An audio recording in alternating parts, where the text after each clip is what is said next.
Welcome to the AmazingRibs.com virtual showroom.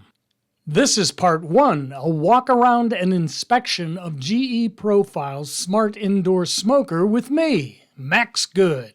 You can read part 2, an in-depth review of all the strengths and weaknesses after running temperature tests and cooking on it on AmazingRibs.com at the link in this video. This cooker was sent to us by the manufacturer. Please note that we don't charge to review products. When we're done testing, manufacturers sometimes pick them up, sometimes we give them to fire departments or charities, but we never sell them.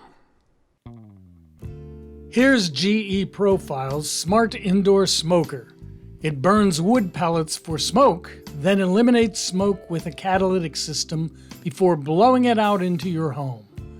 Like other smart smokers, it has lots of features you can access from the front panel or an app. The wood pellets go in this door on top.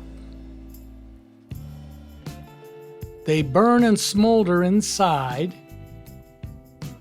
while ash and embers drop into this water-filled waste bin underneath. A countertop guard slides in under the front where the exhaust vents are located. Inside the sealed chamber is a light and 2 vents.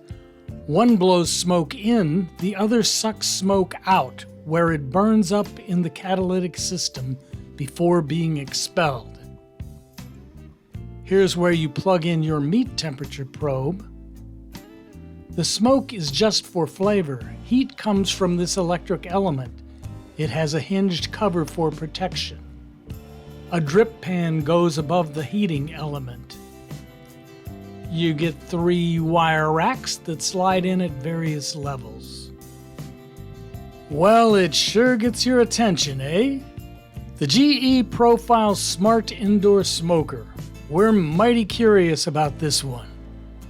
Part 2 of our review is a hands-on detailed report on AmazingRibs.com at the link in the video. For more virtual showroom videos, cooking demonstrations, and everything you need to know about outdoor cooking, please subscribe to our email newsletter, Smoke Signals. Subscribe to our YouTube channel and follow us on Facebook. Be sure to check out Meathead's amazing rubs and sauce. Or best of all, try a free 30-day trial membership in our Pitmaster Club. Because AmazingRibs.com is the biggest, baddest barbecue website in the universe.